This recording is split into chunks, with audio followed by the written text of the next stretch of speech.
zay vao mandeha eto amin'ny YouTube arabaina ihany koa zay ho avy eto amin'ny YouTube rehefa avy eo eny fa na tsy manaraka mivantana aza fa amin'ny fotoana hijery anao an'ity fandarana ity dia arabaina manokana ianao tompoko amin'ny anaran'i Jesosy fitahina fahasoavana arabaina daholo manaja tompoko Pasteur Andrianirina feno voninahitra Robertine Narasetason toraka izany ihany koa.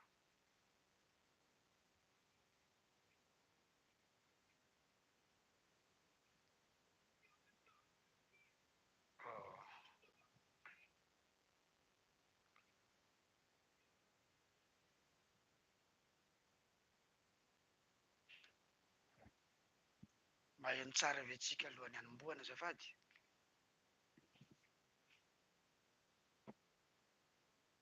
Maheno tsara ve tsika?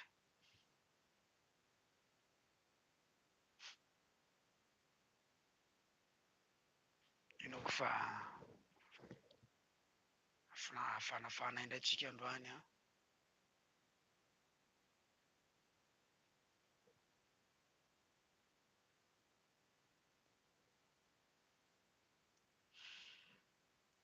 Vavaka no atao eto androany nefa ny alohan'ny vavaka tsy maintsy misy foana taridalana toromarika izay omenantsika.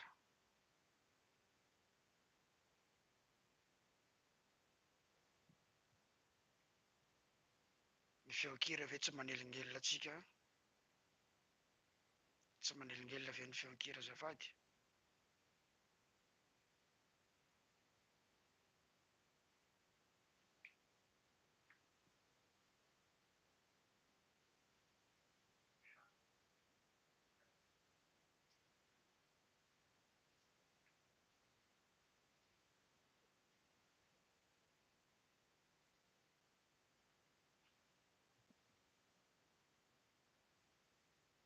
Ay, mankasitraka namaly a.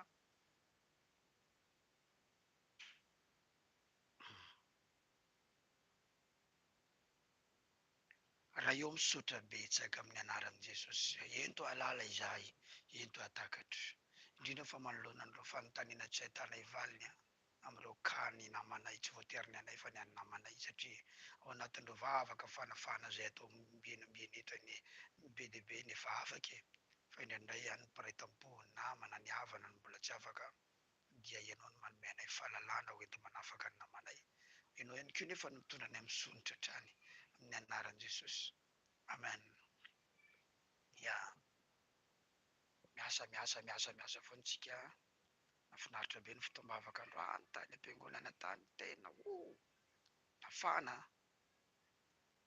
nafana tena nafana ny rehetra biasa izy daholo tamintsika no nanaraka tamin'iny maraina iny a. Ina moa ny lohateny tamin'iny maraina iny, ina moa izy tao iny Jesosy. Izy tao.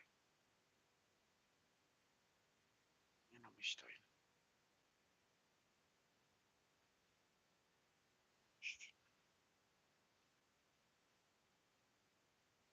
Tsy tadidiko intsony. Efa lasa izy iny dia efa niala tao anaty lohako fa dia any izy ihany a. Afaka manarakitsika any amin'ny Facebook, any amin'ny YouTube misy an'ilay izy. Efa tsy tadidiko intsony ny lohatenin'ilay izy tamin'ny maraina iny. Aza mijanona ao anaty ranomaso ia. Zay ilay izy aza mijanona ao anaty ranomaso. Ia, arao tsara iny fa tena ilaitsika ireny zavatra ireny. Any toriteny manko a, ny anay manokana ny toriteninay a, tsy zavatra sambotsamborina eny rehefa mitory dia inona no teneniko tsy izay fa miainga avy ao amin'ny soratra masina sy ny sy ny lalana no diavina mba tsy ilazako experience. Soratra masina sy ny lalana no diavina. Ireo zavatra roa ireo zany mifangaro a, izay ny composition ny toriteninay a, soratra masina sy ny lalana no diavina. Izay no mahatonga azy ianao hoe puissant ny message satria misy zavatra niainana tao anatin'ilay izy. Soratra masina sy ny lalana no diavina. Izay fifangaroan'ireo zavatra roa ireo a, ireny no zarainay amin'ny olona rehefa izay no mitory. Ny soratra masina, la Sainte Écriture sy ny lalana no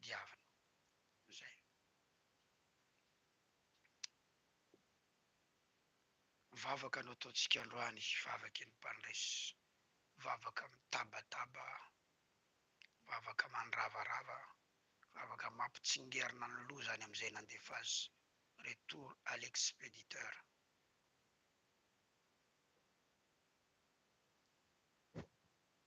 Zay no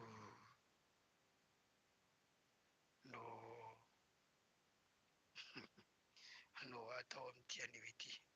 Sorato hoe vavaky ny mpandresy hoe vavaky ny mpandresy no soratana.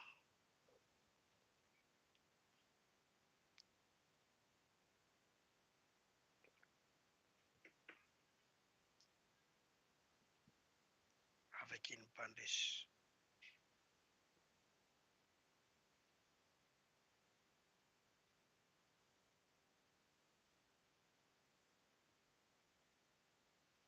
Ok. Amakisika any amin'ny Nehemia toko fahatelo dia andininy fahatelo amby telopolo hatramin'ny fahavalo amby telopolo no andraisantsika ny sujet de prière androany. Nehemia 3, 33 à 38.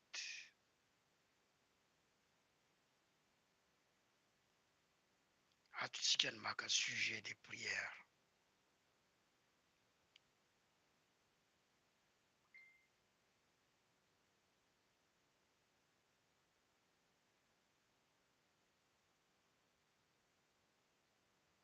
Soraty eo aloha ny verset-tsika azafady a.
Raha afaka mamandika soratra masina mihitsy te vao maika tsara.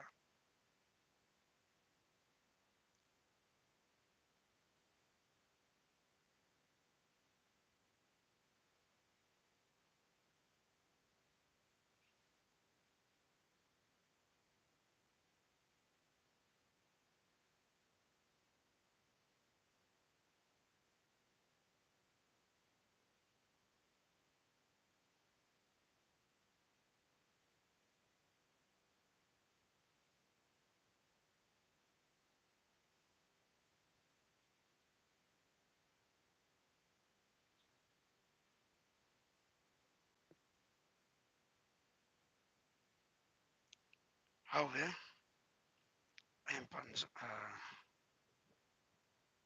Nehemia toko fahatelo andiny fahatelo amby telopolo hatramin'ny fahavalo amby telopolo mivako toy izao.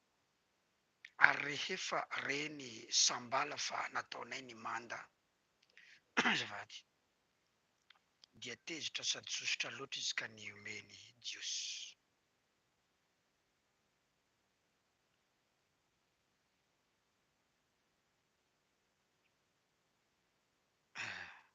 Ny homey ijiosy.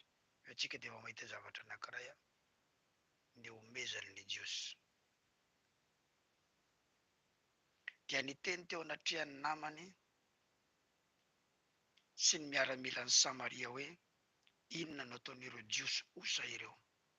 Atsika mahita vava tsara tsara, averintsika tsara izy teo ny ary rehefa reny Sambala fa nataonay ny manda dia tezitra raha izay sosotra loatra roa izay ka ny omeny jiosy telo izay. Misy zavatra tsy rariny mihitsy ataon'ny olona.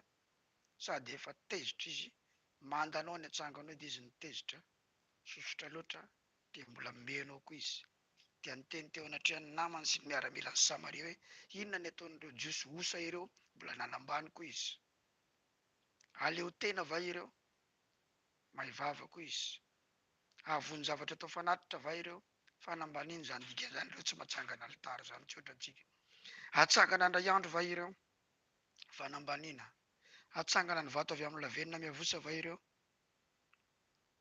ary tobia amonita dia teo anilan'ny sambalaka ny teny hoe na dia amboa olo aza miakatra eo amin'izay atsangany dia ravany mandavato ataony fanambaniana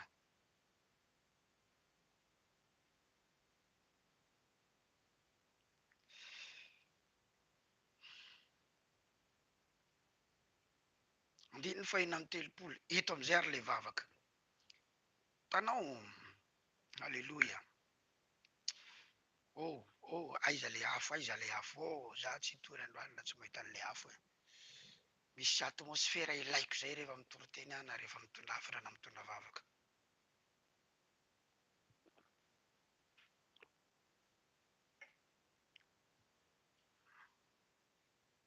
aiza le afo aiza le afo aiza le afo tena tsy mety ty raha tsy misy afo alefanareo tena tsy mety ty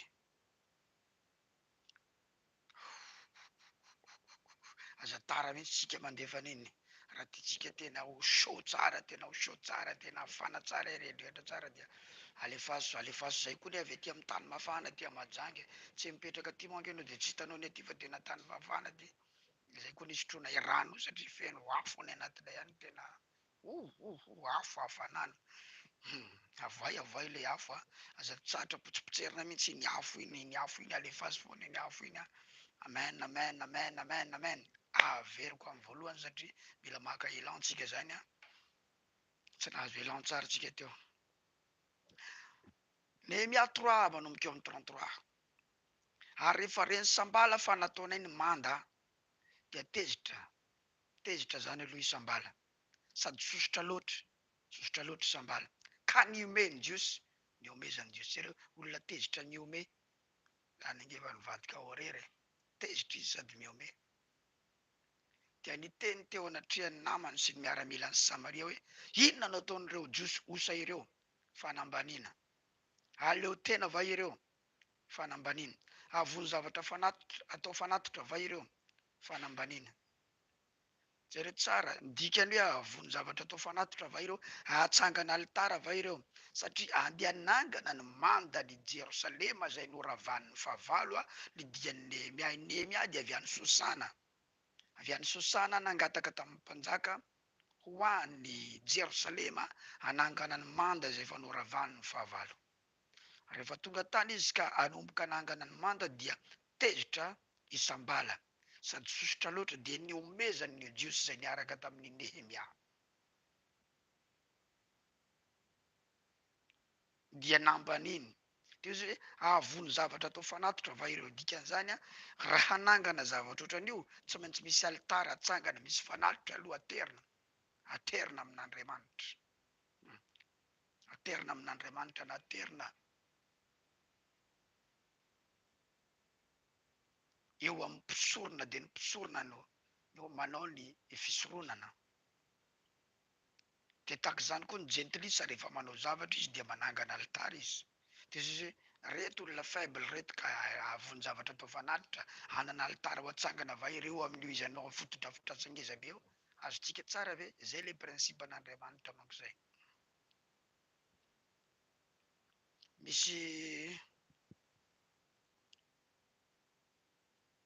misy izan'le vavaka natao tany am-piangonana teo iny teo fahitana ny raraka mihitsy ny fahitana tatoato manko ny men'Andriamanitra entin'Andriamanitra navitra ny olony a ny nofo sy ny fahitana dia izan'le anabavy anankiray izay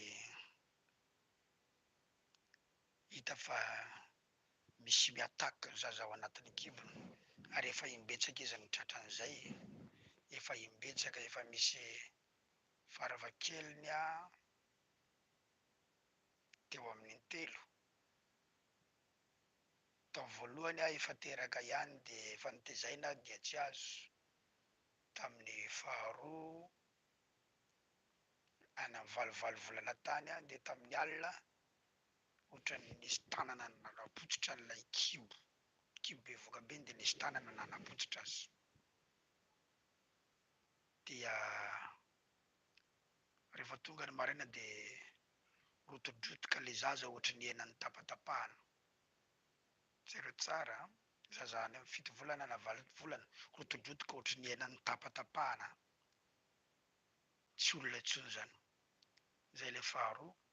Tamin'ny fahatelo teo ohatry ny hoe efa bevoka any amin'ny 7 volana any ho any dia nandeha rà dia nandeha tany amin'ny hôpitaly dia jerena atozin'ny hôpitaly zaza vao miforona 2 volana.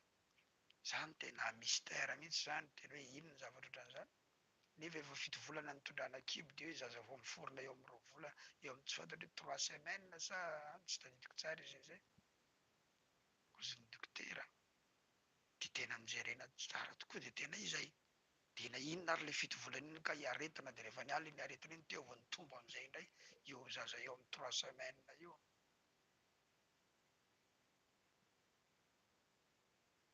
Tsy haiko na 3 semaines izy iny na ray volana mahery tsy azoko olona tsara. Jereo tsara fiverimbery ny anankiray efa teraka tsy azo. Dia ny faharoa nisy nanindry tamin'ny alina dia rotodrotika ohatry ny henany tetitetehana. Dia ilay fahatelo ohatry ny any amin'ny 7 volana dia nisy zavatra nandeha dia zaza 2 volana indray ny hita ao. Dia androany teo ambony alitara ny antso azy hoe mankanesa aty izao. Dia teo anatrihan'ny fiangonana satria Salamo 82:1 dia milaza io izy mamaly io 5 semaines satria ny rahalahy mahalala tsara an'izay zavatra izay 5 semaines ilay zaza. Nefa 7 volana tany no kontina azy. Dia nandeha raka ilay fakofako tao zany ny nandeha rehefa avy teo dia zaza 2 semaines indray mijanona. Mahavariana. Amin'izy eritreretina bevoka 7 volana iny zany any amin'ny 5 volana any izy vao tena bevoka. Efa ny ratsy nandeha tao anatin'izay. Dia niantso azy teo ambony alitara satria misy ny atao onction de service. Misy zavatra ilaina eo amin'ny fanatrehan'Andriamanitra anaty fivoriana mihitsy no atao ilay zavatra. Misy fahitana zao nampahitan'ny tompo an'ny maman tao iny dia misy zavatra ohatran'izao izy dia rehefa marava mba antsoiny tsy vita tsy miandry marava fa ararotsika atao anatina onction de service. Zany tsoy izy zao dia lazao araky ny nahitana ho azy fa za hitraité an'izay affaire zay. Za atoato hitraité affaire atoato. Raha misy zavatra ataon'ny satana eo amin'ny fiainanao, vonona hitraité an'izany atoato araky ny fahasoavana nomen'Andriamanitra. Vonona hitraité an'izany atoato. Ho traité-tsika io amin'ny anaran'i Jesosy. Antsoa ilay olona izay hitanao tany amin'ny fahitana fa zao traité-tsika izany fa tsy miandry mirava. Fa rehefa mirava efa reraka ny manteau efa napirima fa zao ny manteau mbola eo amiko tsara, ny onction mbola mitafotafo, ny vatako reraka fa ny onction mbola eo. Alléluia. Misy ny atao onction de service. Ianao eo amin'ny fanompona iny mihitsy eo izy miasa. Fa raha za efa mihinan-kanina, mihinana pizza, mihinana assiette kebab, mihinana panini, iny tsy miasa intsony amin'iny fa mba ho an'ny sakafo indray. Ohatr'izay ny fandehan'ilay izy ka tao anatin'ilay onction de service ny antso dia izy tonga teo ambony polipitra teo iny fa nitraitena ny affaire savady eo izy hoe aza atao mihoatra ny androany ny anangananao alitara momba n'io kibo satria matoa io kibo efa intelo zao iny tratran'io misy alitara mitsangana ny mireklame ny zaza ao anaty kibo ary raha sendra tsy azony tamin'izy mbola to anaty kibo dia eo am-piterahana no amelezany azy. Raha tsy azony teo am-piterahana dia izy efa tezaina iny amin'iny no anaovany azy. Maromaro izy androany izay nanaraka live dia nahita tsara le fandehany daholy hatramina zaza maty nampahitana daholy tamin'ny alina dia tonga tao nitraitena ny affaire mikaraty tsy le zaza no nivavahana fa ny reniny. Rehefa ny reniny nivavahana dia nivoaka tao io zavatra saika mono an'le zaza dia nitsofina rano fotsiny le zaza. Hitanao zany misy ifandraisany le zaza sy le reny. Eka zay no mahatonga ny itobia iza moa izy ty isambala teto nilaza hoe ahatsangana ahavony zavatra atao fanatitra va ireo satria principe mihitsy amin'ity fiainana ty rehefa hanangana zavatra ianao dia connecté amin'ny fahasoavana avy amin'Andriamanitra na amin'ny fahasoavana ao amin'ny mpanompon'Andriamanitra zay nampitondrain'Andriamanitra zavatra. Aleloia. Da iny tombo manokana ianao amin'ny anaran'i Jesosy. Atsangana indray andro va ireo. Indray andro ve dia avy talireo anio izy. Atsangana ny vato avy amin'ny lavenina miavosa va ireo. Tsy possible ozy ny avy tany anio. Misy olona zany tonga de manambany anao amin'izao fotsiny. Manambany anao, io tsy vitanao zany, iny tsy lasa lavitra, iny tsy anambady zany, iny ve dia ho tiana vazaha iny ve dia avita ahazo tomobily, iny ve dia atsangana trano, iny ve dia miteraka, iny ve dia ohatr'izao, tokantrano reny ve dia aharitra. Misy olona tonga de manambany anao zao fotsiny. Atsangana ny vato avy amin'ny lavenina miavosa va ireo. 35 ary tobia amonita dia teo nilan'ny sambala. Tanao zany, misy olona efa ratsy mbola ratsy koa ny namany miaraka anelingelina anao ny amin'ny zavatra ataonao. Ny olombelona zany misy karazany mihitsy. Ary tobia amonita dia teo nilan'ny sambala ka niteny hoe na diam-boaholo aza miakatra eo amin'izay atsangany dia aravany manda vato ataony. Tanao zany, tena fanambanena yes tsy havita neneny zany. Olona faible reo, olona osa ireo, olona tsisy dikan'ireo, karazan'olona ambany reo, sy ny tariny, sy ny tariny, sy ny tariny. 36 vavaka. Sorato hoe vavaka. Inona ny vavaka mifanaraka amin'izany? Inona ny vavaka mifanaraka amin'izany? Hoy ny Baiboly eo amin'ny 36. Miainoa ry Andriamanitra eo. Fa atao tsinitsinina izahay. Ivavaka sika androany tsika tsy amorona fa zay hitantsika anatin'ity Baiboly ity ihany no ataontsika. Miainoa ry Andriamanitra eo fa atao tsinitsinina izahay. Koa tsingereno eo andohany any ny latsa ataony. Zay ny hoe retour à l'expéditeur. Back to sender. Back to sender. Retour à l'expéditeur. Miainoa ry Andriamanitra eo fa atao tsinitsinina izay. Enonao tsara zany zavatra teneniny zany ozy. Écoute, ô notre Dieu, comme on nous méprise, fais retomber sur eux l'humiliation qu'ils nous infligent et livre-les au pillage sur une terre d'exil. Koa tsingereno eo andohany any ny latsa ataony. Ary ao ka ho babo any amin'ny tany zay ababoany izy. Aza manarona ny elony ary aza vonona tsy eo anatrianao ny fahotana fa efa nampahatezitra anao teo anatrianao mandrafitra izy ka dia narafitra ihany ny manda hiaha. Tête levée, poitrine bombée. Sorato hoe tête levée, poitrine bombée.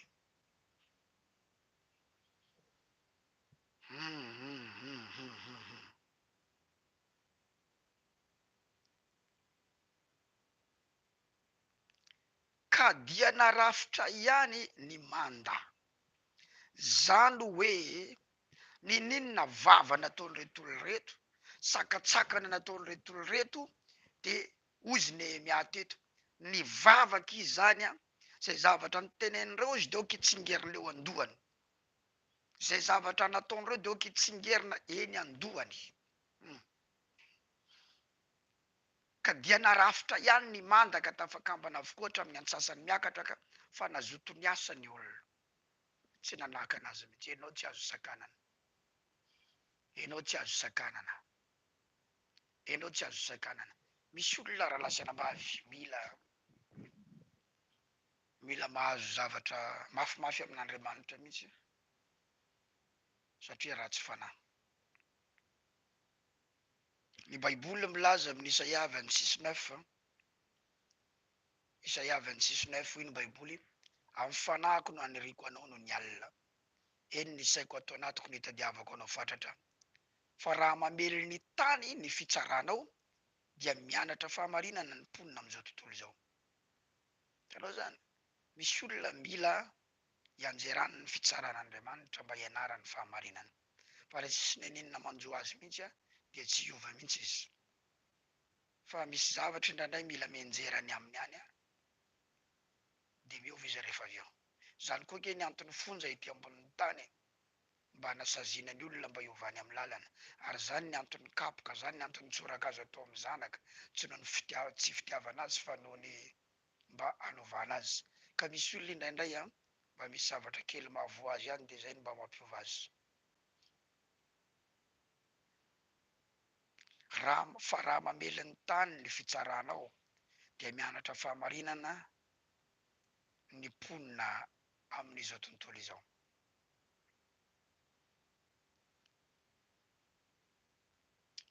Ho ataontsika io vavaky io androany, izy novonanao an'ilay vavaky Nehemia miatsingereny eo andohany ny ratsy nataony.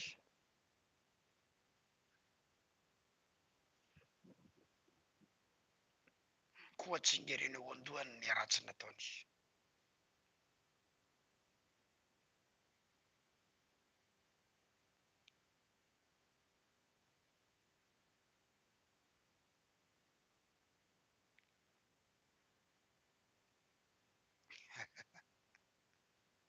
Zao sy fleur mimi ato zao, vonona tsara fleur mimi, vonona tsara, vonona tsara.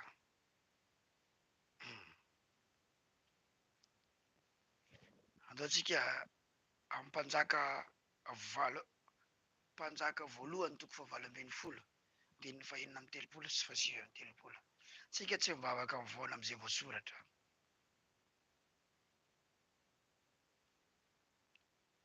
Mpanjaka voalohany toko fahavalo ambin'ny folo, dimy fahenina amin'ny telopolo sy fahasivy amin'ny telopolo. Hatramin'ny fahasivy amin'ny telopolo fa tsy hoe sy fahasivy amin'ny telopolo. Sorata le verset ary.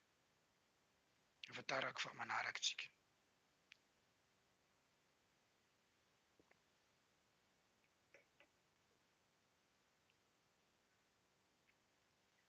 Vérifiena kely le YouTube azafady am'le afahana amin'ny chat en direct.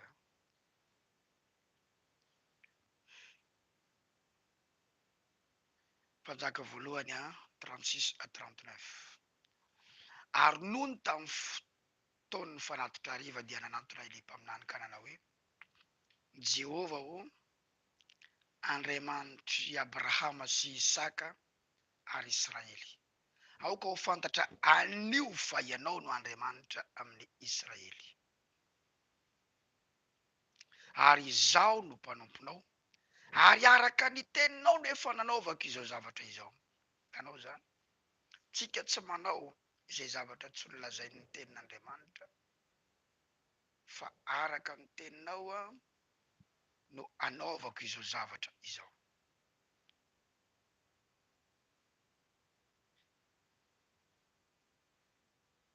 Eo ihany tsika dia efa afaka mijanona. Eo ihany tsika dia efa afaka mijanona, araka ny teninao no anaovako izao. Dia jereo tsara eto amin'ny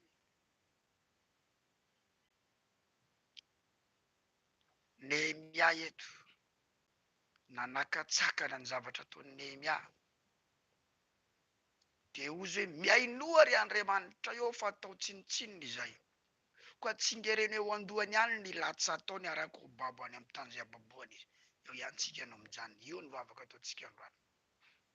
Atsingereny eo andohany ny ratsy nataony.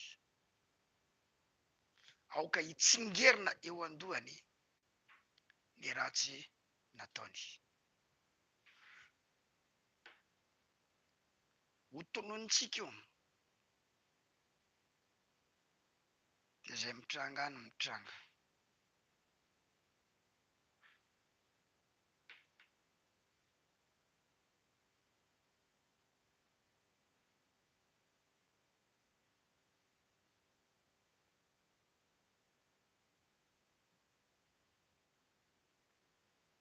Salamo 7:15 ihany koa, Salamo 7:15. Miady lavaka izy ka manalalaka izany dia latsaka ao anatin'ny lolongoana ataony ihany izy. Miady lavaka izy ka manalalaka izany dia latsaka ao anatin'ny lolongoana ataony ihany izy.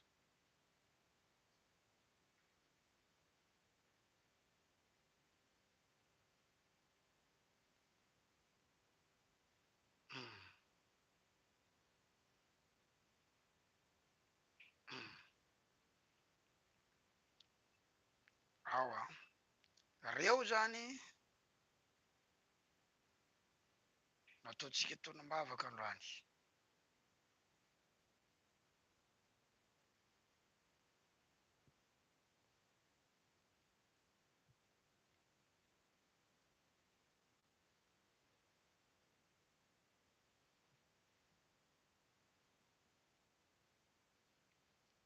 Mbola misy a?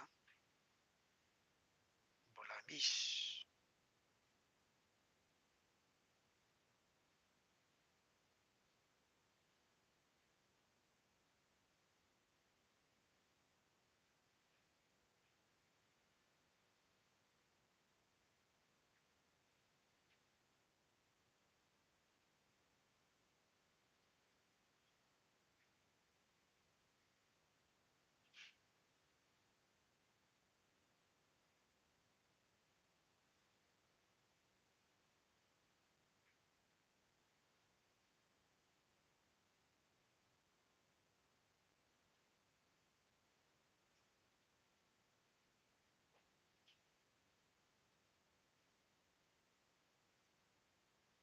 Daniel toko fahatelo.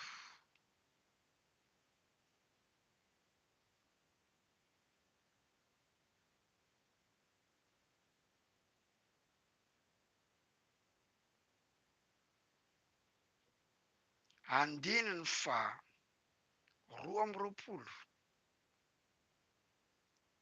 Daniel toko fahatelo andininy fa 12.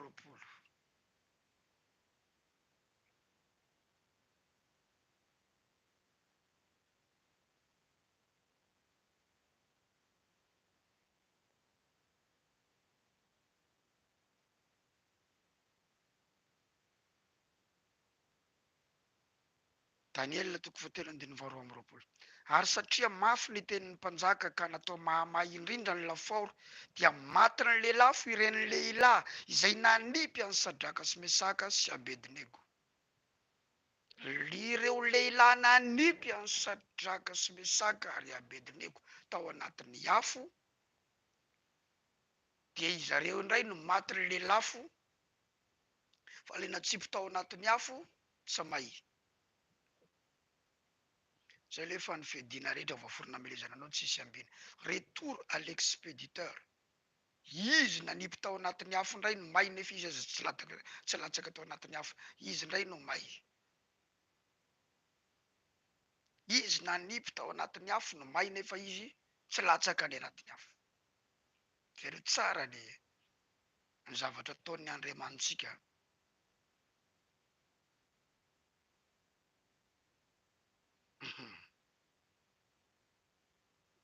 Nahavita an'izany.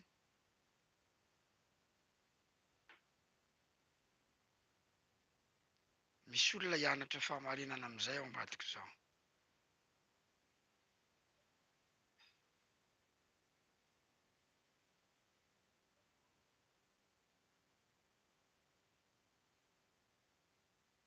Daniel toko fahenina andininy fa 5. Efa misy zavatra mitranga sady amin'izao, zay manipy anao anatin'ny afo izy no may. Zay nanipy anao tao anatin'ny afo izy no may. Zay nanipy anao tao anatin'ny afo izy no may.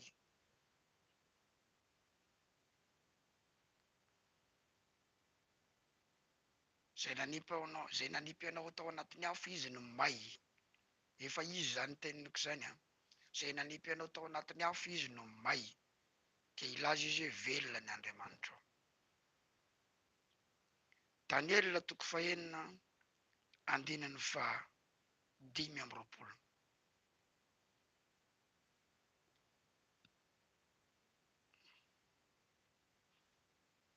Ary ny mpanjaka nandidika nentina ireo lehilahy ny ampangany Daniel ireo, dia natsipy tao andavaky ny liona izy mba amin'ny vady aman-janany.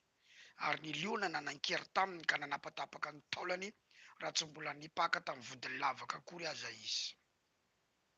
Ireo lehilahy ny ampangany Daniel, i Daniel nampangaina tsy lany liona, fa ry zareo ny ampangany Daniel indray natsipy tao andavaky ny liona, mbola tsy tonga tany andavaky ny liona, mbola tsy nipaka tany amin'ny vody lavaka akory izy tonga de nisanaka vava ny liona nanapatapaka ny taolany fa loza dia tratratra mivady aman-janany. Jereo tsara ny herinao raha lasana bavy. Aoko fantatrao fa ianao le karazany olona tsy azo diavana fa mifototra am'izay miady aminao ny ady.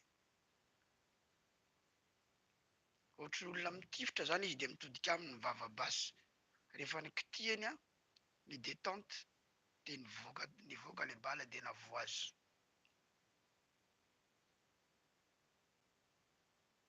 Zay le mandrora miantsilany.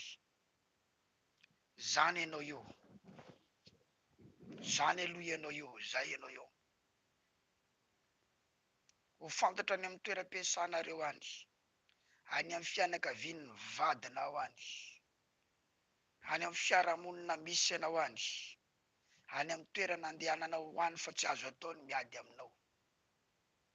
Tsy azo ataony miady aminao. Manomboka eto tsy azo ataony miady aminao.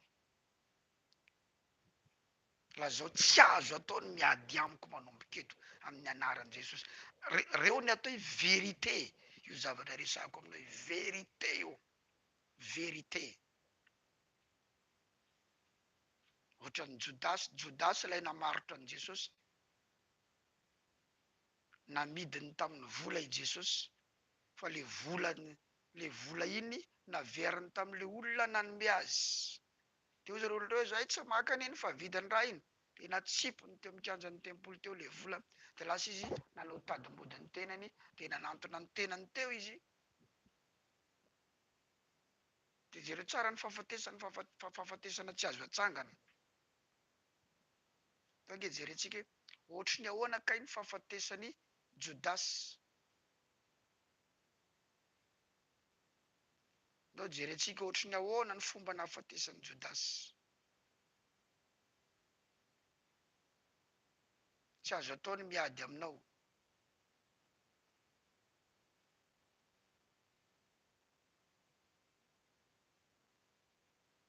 Aty amin'ny bokin'ny Asan'ny Apôstôly tsika vao mahita ny fomba nahafatesany.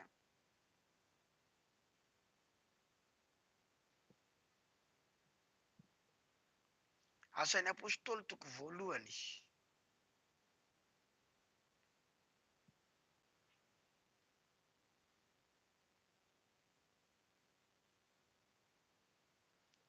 Vakitsika manomboka eo amin'ny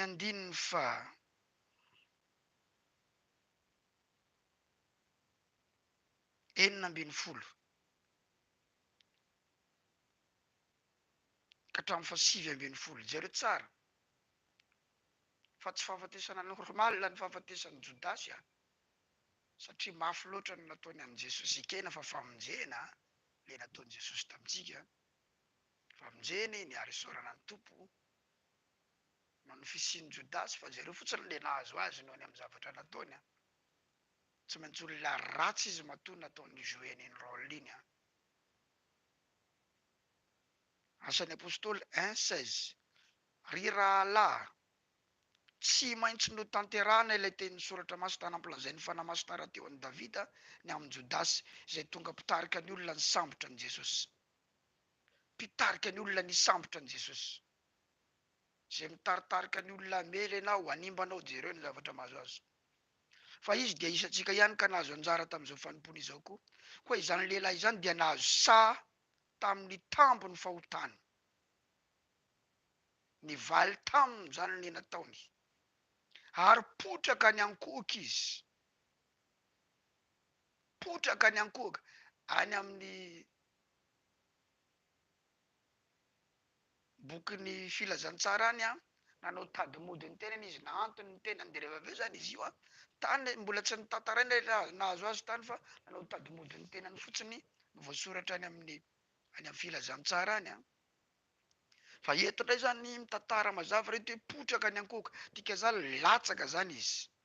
Izy avy nanao tadimodiny tenany iny de latsaka. De izy latsaka izy zany rehefa aveo potraka ny ankohoka dia vaky ny kibony ka nipoka sady nivaroraka avokoa ny tsinainy.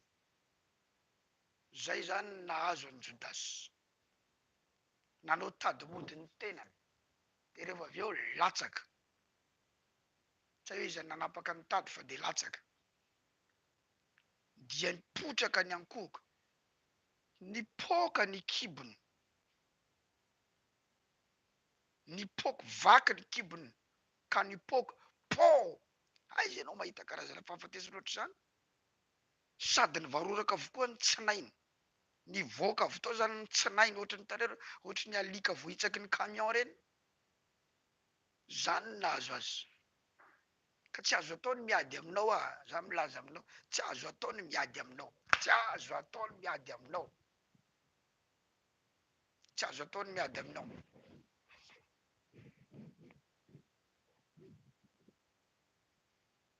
tsy azo atao ny miady aminao ianao io karazan'olona hafahafa ianao io voalohany Isaia 54:17 ny confesentsika izao fa ny fedina rehetra voaforona amelezana tsy misy ambinina amin'ny anara Jesosy tononoko manomboka izao fa ny fedina rehetra voaforona amelezana anao tsy misy ambinina tsy misy tanteraka tsy misy mitranga Isaia 54:17 na inona fedina ny ambadika any noforonina amelezana anao tsy ambinina izany tsy mitranga izany tsisy fiantraikana izany tsisy vokana izany sans effet tout arme forgera contre toi sera sans effet ny fedina rehetra voaforona amelezana ana tsy misy ambinina ny fedina rehetra voaforona amelezana anao tsisy ambinina amin'ny anaran' Jesosy tsy tanteraka tsy mitranga tsy mahazo anao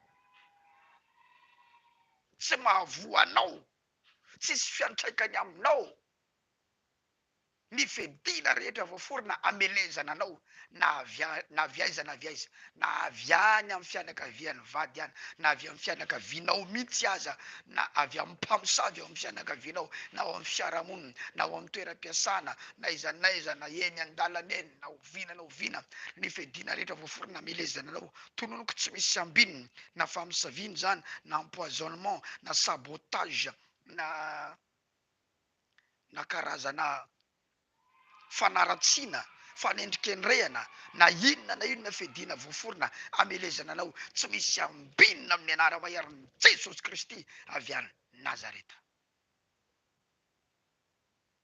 Toute arme forgée contre toi sera sans effet. Toute arme forgée contre toi sera sans effet. Tsy misy fiantraikany. Alléluia.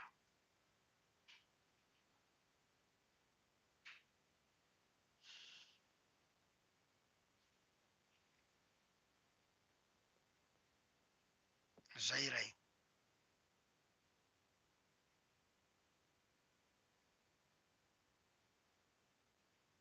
Kan'izany aza mieritreritra n'intsony ianao. Salamo 7:15. Miady lavaka izy ka manalalaka izany dia latsaka ao anatin'ny logona ataony any izy. Miady lavaka izy ka manalalaka izany. Lavaka ho adino io zany mba hilevenanao. Ataony malalaka tsara mihitsy ka izy latsaka tao. Tanao zany tsy azo ataony miady aminao. Fa izay miady aminao. Raisy zay verité zay manomboka izao. Tsy azo ataony miady aminao. Raha misy miady lavaka ny latsahanao dia izy latsaka ao anatin'ny lavaka ho adino io. Fa ianao tsy maninona. Daniel nalatsaka tao anaty lavaka fa tsy naninona. Nakarina avy ao izy dia zay nanipy zay niapanga azy indray nalatsaka tao. Tanao zay mihitsy le izy. Namoaka vavabe Goliata fa hanapaka ny tendan'i Davida, ny lohan'i Davida ka lohany tapaka. Tsy azo ataony miady aminao. Tsy azo ataony miady aminao.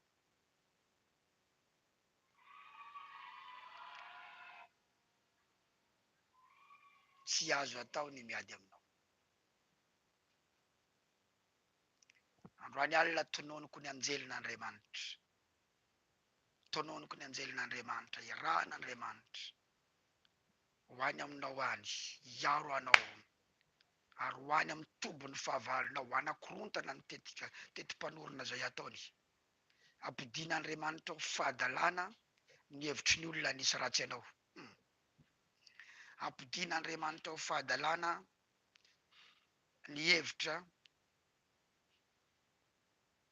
any amin'ny olona nisy ratsy anao.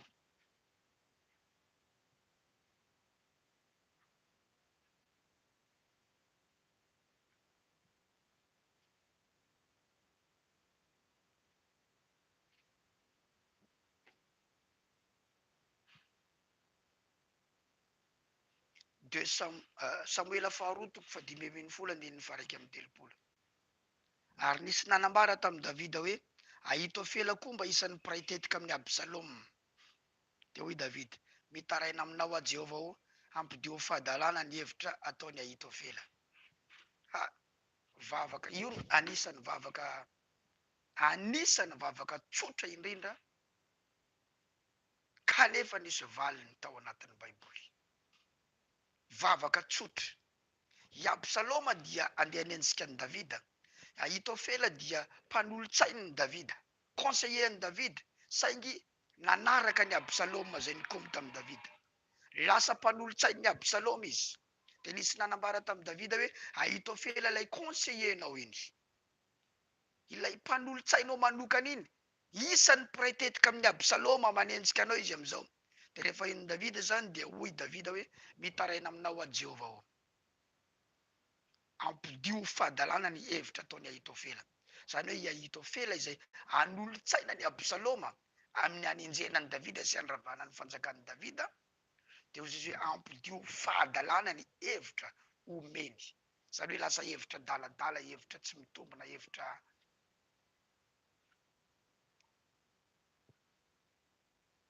hevitra tsy tondra fandresena.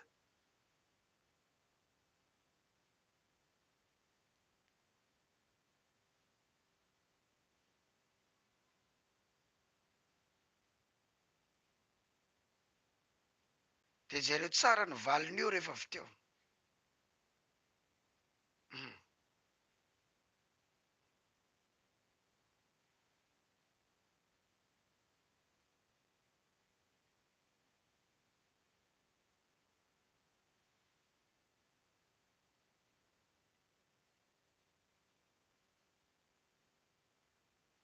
Amin'ny Samoela faharoa toko fahaenina ambin'ny folo andininy fahatelo amby roapolo, satria tena olona manana fahendrena lalina io Ahitofela io.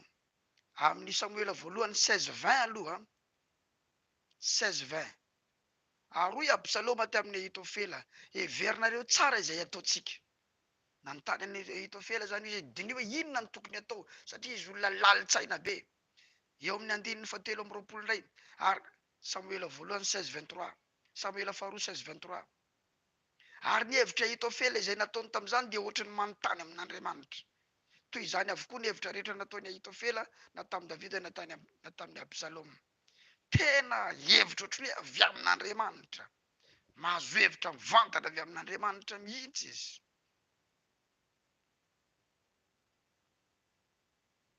Fa ny hevitra nomeny tao ambadika io vavaka Davida io.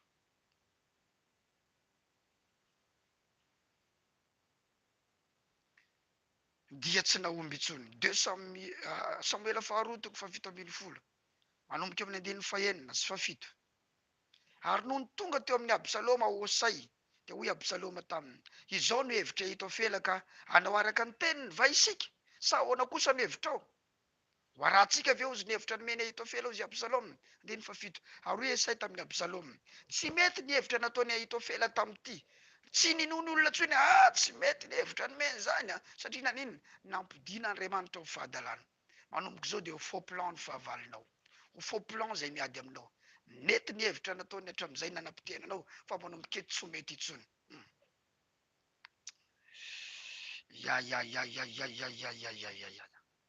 Tsy mety intsony, tsy mandaitra intsony. Samoela voalohany toko fafito ambin'ny folo andininy fahaefatra ambin'ny folo. Aroy Absaloma sy ny lehilahy rehetra amin'ny Israely. Tsara noho ny hevitra nataony Ahitofela ny nataony Hosay Arkita. nanomboka natao ambanimbany zany ny anay Ahitofela fa ny any sainy tsara kokoa fa efa notendren'i Jehova ho foana ny sain-dalina nataony Ahitofela ampidiran'i Jehova loza amin'ny Absaloma. Nataon'i Jehova ho foana ny sain-dalina nataony Ahitofela. Misy olona manana sain-dalina ny hamotika ny zanakao, hamotika ny tokantranonao, hamotika ny asanao, fa efa nampidian'i Jehova ho foana izany. Hamotikanao eo anatrehan'ny lehibenao, hamotikanao eo anatrehan'ny fianakaviam-badinao, hamotikanao eo anatrehan'ny fiarahamonina animbany aminao, fa efa nampidian'i Jehova ho foana izany sain-dalina izany. Nampidian'i Jehova. Misy olona ny ohatra raha ataoko hoe misy vehivavy any ambadikany mihazona ny vadinao, mitana ny vadinao, mahatonga ny vadinao tady tsy ho tamana ao an-tranonao, efa nampidian'i Jehova foana ny sain-dalina zany olona izany amin'ny anaran'i Jesosy. Raha misy olona ny manimba ny asa fanomponao, manimba manakorontana ny asa fanomponao, ny fiangonana, ny mpiara-miasa aminao, satria misy pasteur manatrika eto amin'izao io, dia ho ampidian'i Jehova ho foana ny sain-dalina zany olona izany. Ho ampidian'i Jehova ho foana ny sain-dalina zany olona izany amin'ny anaran'i Jesosy avy any Nazareta.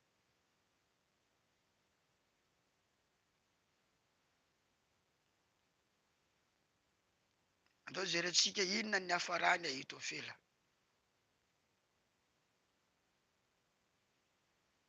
Mampalahelo. Samuela faharoa toko fafito ambin'ny folo andininy fatelo amby roapolo. Ary no nitany Ahitofela fanarahana ny fa tsy narahana fanarahana ny hevitra nataony, dia nasiany lasely ny brikiny, dia niainga izy dia nody tany an-tranony tany an-tanànany, ary nanafatra ny ankonany izy dia nanantso tena ka dia maty, ary nalevina tao amin'ny fahasanrazana, fahasandrainy, satria tia fahafatesany hafa dia izy ihany no maty. Rehefa tsy narahana ny hevitra ny meny fa ny hevitra ny meny eo sainy narahana, nody izy satria na tsy aro tsy misy dikany. Tena farany ny ankonany, veloma ozy tsy namanareo tsony aho, ho faty aho. Ho aiza ianao? Ho faty aho. Ho faty aho izy, ho faty. Ho faty aho izy amo, ho faty aho. Efa ho faty zany ko mbola inona koa ny tadiavanareo anahy fa zaho ho faty. Nandeha nandro tena tahaka ny Jodasy any, mitovy ihany ange ny mahazo an'ireo olona reo e. Nanantso tena izy dia maty, ary nalevina tao amin'ny fahasandrainy. Raha lasana bavy-malala, karazan'olona hafa mihitsy ianao. Toronao amin'izay no mitsangana. Fa zay mamely ianao dia miverina amin'ny zavatra ataony.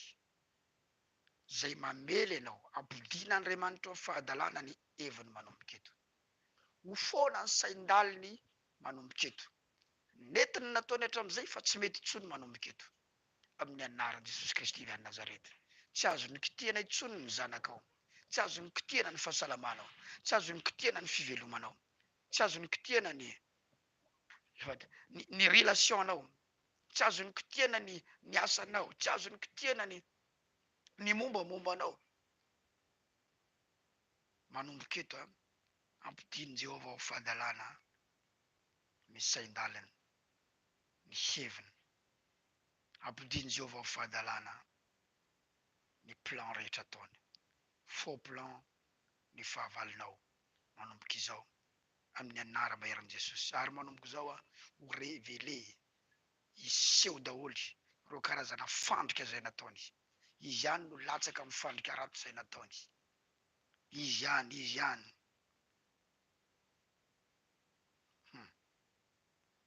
Be dia be ny zavatra hipotra ato. Be dia be.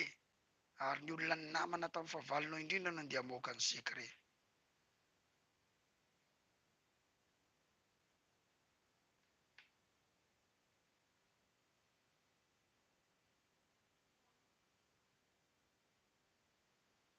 Alléluia.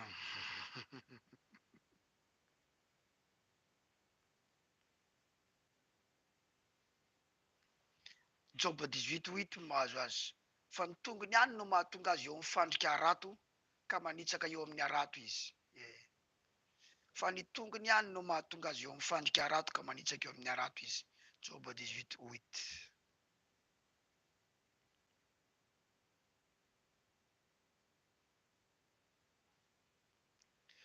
Salamo 35:8.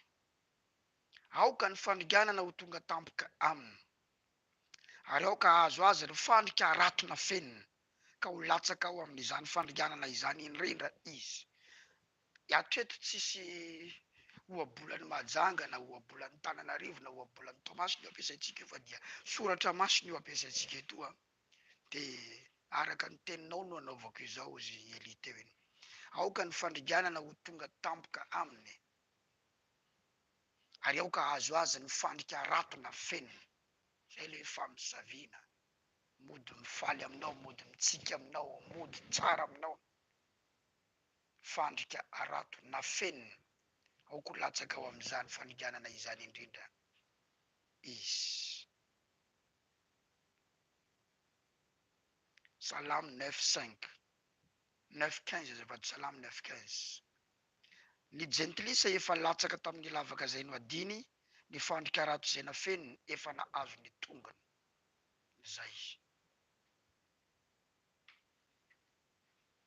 Sa maninona tsony ianao. Votsitra ianao, mandresy ianao, tafita ianao, tafavoaka ianao, ambinina ianao. Eo i masony izay nandavo anao no hitsangananao.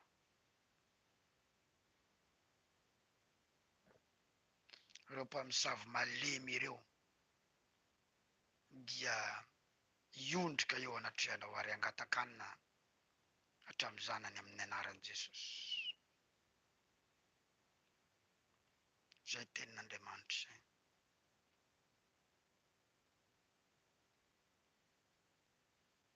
Eo i masony fahavalonao no hitsangananao.